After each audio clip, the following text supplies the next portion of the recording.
जय श्री राम। योगा मैट पर तो हम आ ही चुके हैं। चलिए सांसों के साथ ही अपने मन को एकाग्र करने की कोशिश करें। सांस जितनी गहरी ले पाए उतना ही अच्छा है। सांस लेते समय 1, 2, 3, 4 इस तरह की काउंटिंग अपने मन में कीजिए और इसी प्रकार सांस छोड़ते समय 1, 2, 3, 4 गिनते हुए सांस छोड़ना है ताकि हम सांस गहरी ले पाए और उसको धीरे धीरे छोड़ पाएँ। अक्सर हम फिट और फ्लेक्सिबल लोगों को ही योगा करते हुए देखते हैं और मन में ये धारणा बना लेते हैं कि योगा हमारे लिए नहीं बना है। लेकिन कोई भी काम तभी तक मुश्किल लगता है जब तक उसे शुरू न किया जाए। एक बार शुरू करके देखिए, आपको पता ही नहीं चलेगा आप कब इसके आदी हो गए हो। अपना पूरा ध्यान अपनी सांसों पर केंद्रित कीजिए। धीरे धीरे सांस लीजिए और उतना ही धीरे धीरे इसे छोड़िए। शुरुआत में ध्यान लगाना थोड़ा मुश्किल हो सकता है, पर जैसे जैसे आप अभ्यास करेंगे आपको आदत बनती जाएगी और आपको मज़ा भी आएगा।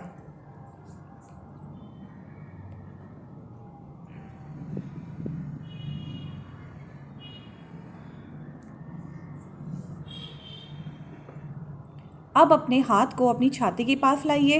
अपने हाथों को रब कीजिए यानी कि मसलिए और अच्छी तरह से मसलने के बाद ताकि उसमें गर्मी हीट पैदा हो सके और उसको अपनी आँखों के पास ले जाइए। अपने चेहरे को रब करते हुए हाथों को धीरे धीरे नीचे लाइए। आँखें खोल के हथेलियों की तरफ देखिए। अब चलिए हम अपना योगाभ्यास शुरू करते हैं।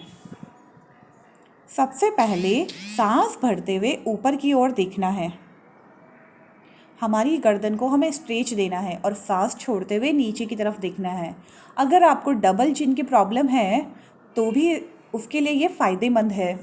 सांस लेते हुए ऊपर जाना है और सांस छोड़ते हुए नीचे की ओर आना है। इस प्रक्रिया को आपको कुछ देर दोहराना है।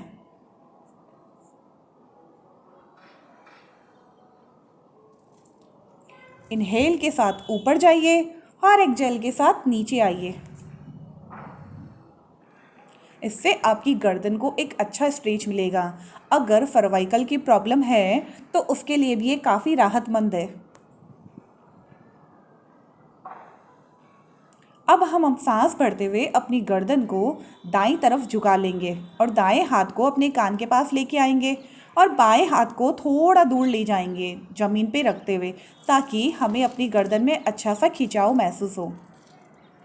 ध्यान रखिए स्ट्रेच आपको उतना ही फील हो जितना आप कंफर्टेबल फील कर सको। खिंचाव हमें इतना भी नहीं होना चाहिए कि हमसे सहन ना हो पाए। अपने शरीर के साथ हमें किसी प्रकार की ज़बरदस्ती नहीं करना है।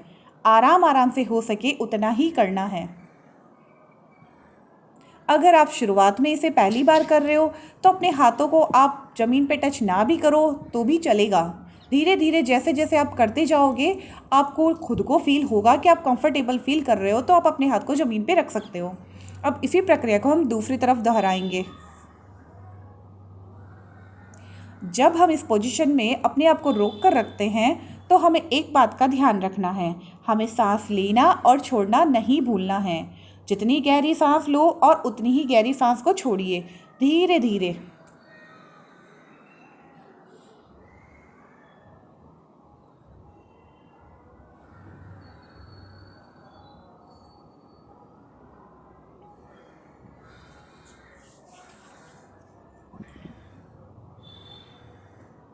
अब अपना हाथ नीचे ले आइए और गर्दन सीधी कर लीजिए।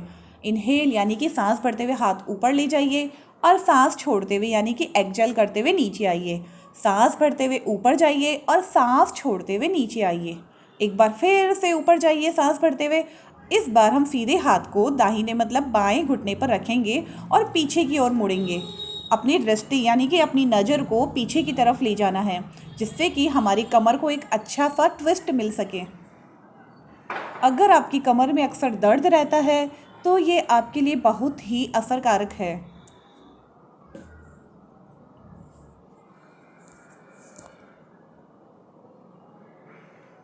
गहरी सांस लीजिए और छोड़िए। अब सामने की ओर आ जाइए।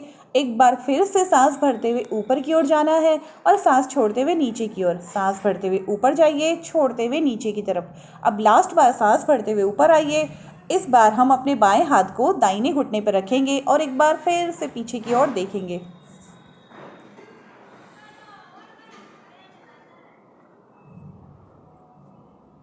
यहाँ आप गहरी गहरी 5 सांस भरिए,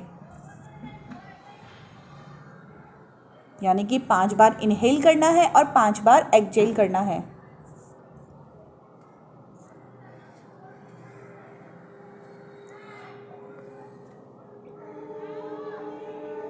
अब सामने आ जाइए, हाथ ऊपर उठाते हुए सांस भरते हुए ऊपर जाइए और अपने हाथ को, यानी कि अपने बाएं हाथ को ज़मीन पे टिकाइए और दाहिने हाथ को ऊपर उठाकर अपने बाईं ओर झुकने की कोशिश कीजिए। अगर आपकी कोहनी नीचे नहीं भी टिक पाए तो कोई बात नहीं, जितना आपको कंफर्टेबल यानी आराम से हो सके उतना ही कीजिए। जैसे जैसे आपको महसूस होगा कि आपके दाहिनी तरफ आपको खिंचाव महसूस हो रहा है, अपने जो हाथ आपने ऊपर कर रखा है उसकी साइड में आपकी बॉडी को एक अच्छा सा स्ट्रेच मिल रहा है। अब अपने हाथों को नीचे लेकर आइए और सामने की ओर ले जाइए।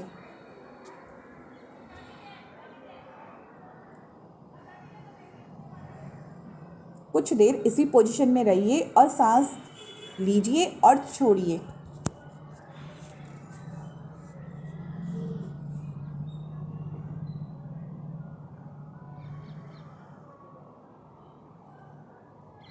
अब अपने हाथों को पीछे ले जाते ऊपर आइए, एक बार फिर से सांस भरते ऊपर जाइए। इस बार अपने दाहिने हाथ को नीचे की ओर टिकाइए और बाएं हाथ को दाहिनी तरफ झुकाना है। इससे आपको बाईं तरफ एक अच्छा स्ट्रेच महसूस होगा। अगर आप इस पोजीशन में परफेक्टली जा रहे हो यानी अच्छी तरह से कर रहे हो तो आपको खुद को महसूस होगा कि आपकी बाईं तरफ आपको मसल्स में खिंचाव हो रहा है। हमें घबराने की आवश्यकता नहीं है। इससे हमारी नसों को रिलैक्स मिलेगा और हमारी बॉडी में जो भी पेन वगैरह है वो कम होना शुरू हो जाएंगे।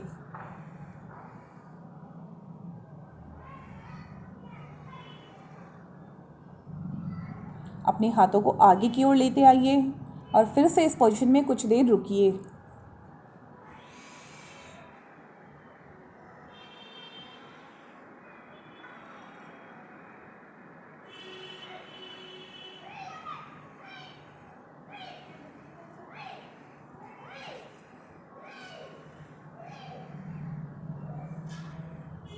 अब इनहेल यानी कि सांस भरते हुए आगे की ओर आइए और सांस छोड़ते हुए पीछे गर्दन को गोल घुमाइए। ये हमारी रीढ़ की हड्डी की मोबिलिटी बढ़ाने के लिए अच्छी एक्सरसाइज है। सांस छोड़ते हुए आपको पीछे गोल करना है अपनी कमर को और सांस भरते हुए आगे की ओर आना है और अपनी गर्दन ऊपर की तरफ रखनी है और पीठ को पूरा टाइट करना है। सांस छोड़ते हुए पीछे जाइए और सांस लेते हुए आगे आइए। कुछ देर इसी प्रक्रिया को दोहराइए।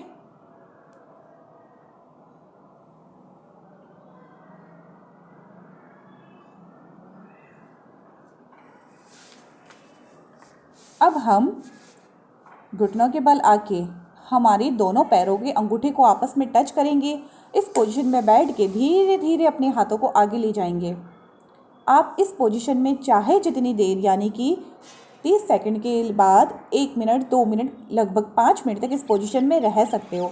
अगर आपको किसी प्रकार की टेंशन यानी कि डिप्रेशन से गुजर रहे हो तो ये आपके माइंड को रिलैक्स करने का सबसे बेस्ट ऑप्शन है।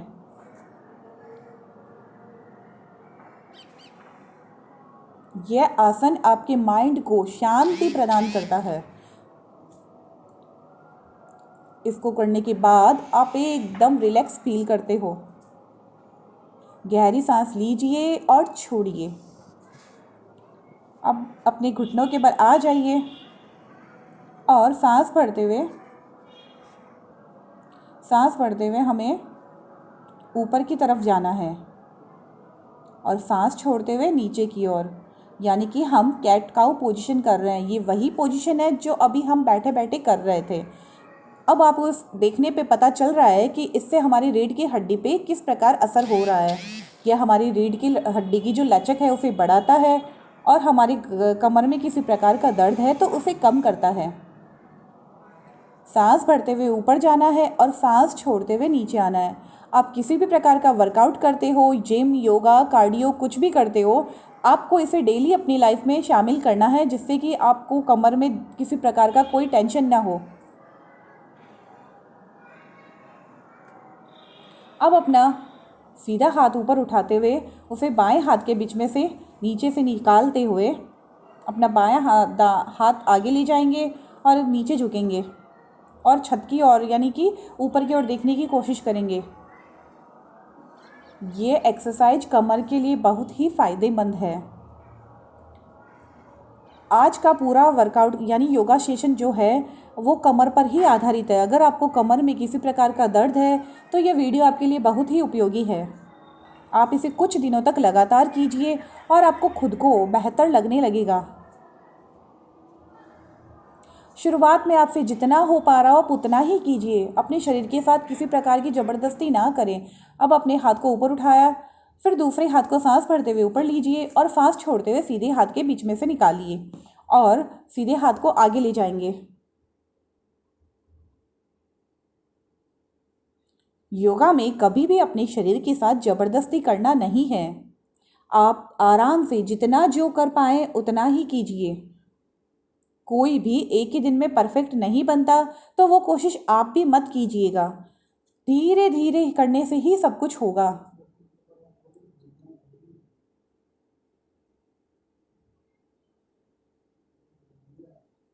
अब अपने बाएं पैर को पीछे ले जाना है और सांस भरते हुए आगे आना है और सांस छोड़ते हुए पीछे जाना है। अपने पंजों को आगे पीछे करना है।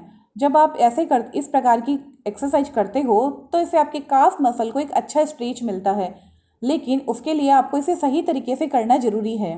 काफ मसल यानी कि घुटने के नीचे की जो मसल है उस पर आपको एक अच्छा सा खिंचाव आएगा। अगर आपको खिंचाव महसूस नहीं हो रहा, इसका मतलब आप सही नहीं कर रहे। अब हम इसी प्रोसेस को दूसरे पैर पे भी करेंगे। सांस भरते हुए आगे आइए और सांस छोड़ते हुए पीछे जाइए। इस प्रक्रिया को जितना धीरे धीरे करेंगे उतना ही बेनिफिट मिलेगा। आप अपने पंजों पे प्रेशर डालिए तो आपकी काफ मसल को अच्छा सा स्ट्रेच मिलेगा और आपके पैरों में किसी प्रकार का दर्द रहता हो तो वो सब दूर होगा धीरे धीरे, एक दिन में नहीं। अगर आप अपने योगा को अपनी लाइफ में शामिल करते हो तो आपको बहुत सारे फ़ायदे देखने को मिलेंगे। अब हम अपने हाथों को आगे लाके अपनी चेस्ट को ज़मीन पे टच करेंगे। इसे पप्पी पोज कहा जाता है। ये हमारे शोल्डर और अपर बैक के लिए बहुत ही अच्छी एक्सरसाइज है। कुल मिलाकर इन सभी एक्सरसाइज का फ़ायदा आपको कमर पे देखने को मिलेगा। आपकी कमर में बेहतर महसूस होगा। अब हम अपने पेट को नीचे टिकाकर भुजंगासन यानी कि कोबरा पोज में आ जाएंगे। एक बार फिर से हम अपनी कमर को स्ट्रेच कर रहे हैं, यानी कि कमर में खिंचाव महसूस हो रहा है।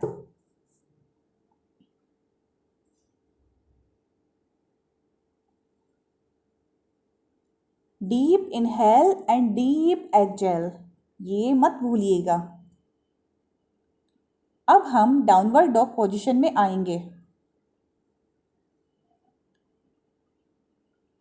अगर आप इसे शुरुआत में कर रहे हो तो आप अपने घुटनों को थोड़ा मोड़ भी सकते हो। हम अपने पैरों को स्ट्रेच कर रहे हैं, एक के बाद एक पैर को धीरे धीरे आगे पीछे करते हुए पैरों को स्ट्रेच देना है। इससे हमारे कंधों को मजबूती मिलती है और हमारी कमर का जो दर्द है यानी कि लोअर बैक में किसी प्रकार की टेंशन है तो वो भी दूर होती है।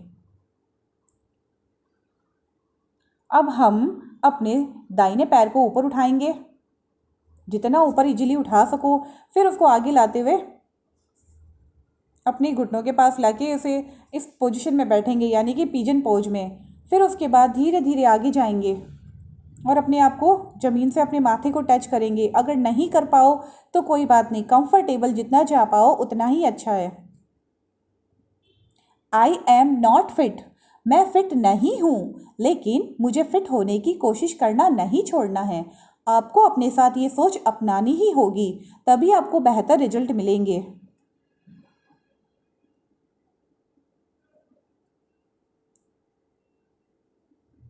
अब बैठ जाइए और एक बार फिर से डाउनवर्ड डॉग पोजीशन में आएंगे। अब हम दूसरे पैर को लिफ्ट ऊपर यानी कि ऊपर उठाएंगे। इस बार हम बाएं पैर को ऊपर उठा रहे हैं, फिर उसे नीचे बैठकर पिजन पोज में आएंगे। फिर से एक बार अपने को नीचे पूरा जाना है और माथा ज़मीन को टच करना है। मुझे आज पूरे दिन में क्या करना है, कहाँ जाना है, खाने में क्या बनाना है, अरे मुझे किसी का बिल तो नहीं चुकाना। अगर आप भी इसी तरह की प्रॉब्लम को सोच रहे हो तो आप योगा नहीं कर रहे हो। कुछ देर के लिए आप इन सब को भूल जाइए, अपने लिए थोड़ा समय निकालिए। उस समय में बाकी दुनियादारी छोड़कर केवल अपने आप पर फोकस करना है, बाकी काम होता रहेगा। सबसे पहले अपना काम यानी कि अपनी सेहत का ध्यान रखिए। अब फिर से एक बार डाउनवर्ड डॉग पोजीशन में आना है। अब इसके बाद हम कोबरा पोज यानी फुल कोबरा पोज यानी अपवर्ड फेसिंग कोबरा उसमें आ जाएंगे।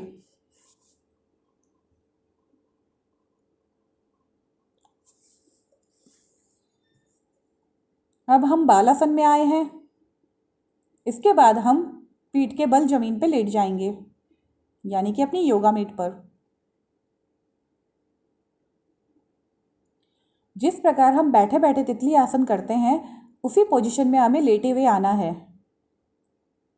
कुछ पल के लिए सब कुछ भूल जाइए, अपने आप पर फोकस कीजिए। मैं क्या हूँ, क्या मैं अपनी लाइफ में जो कर रहा हूँ मैं सही कर रहा हूँ, क्या मैंने अपने साथ कुछ ज़्यादा ही डिप्रेशन तो नहीं पाल रखा है, क्या मैं अनावश्यक बातों में तो नहीं उलझ रहा हूँ, मुझे बेकार की बातों में अपना समय बर्बाद नहीं करना है। अपने पैरों को पूरा फैला लीजिए और अपने हाथों को साइड में ले आइए। जितना कंफर्टेबल खोल सको खोल लीजिए। उसके बाद बॉडी को किसी प्रकार की मूवमेंट नहीं देना है। अब धीरे धीरे योगा आसन करने के बाद इस पोजीशन में यानी शवासन में आना बहुत ही ज़रूरी हो जाता है ताकि कि हमारी पूरी बॉडी रिलैक्स हो सके। मैं अपनी बॉडी को रिलैक्स महसूस कर रहा हूँ। मेरी बॉडी का एक एक अंग यानी कि मेरे शरीर का एक एक अंग ठीक हो रहा है। मेरे शरीर में किसी प्रकार का कोई दर्द नहीं है। मैं एक खुशहाल जिंदगी जी रहा हूँ।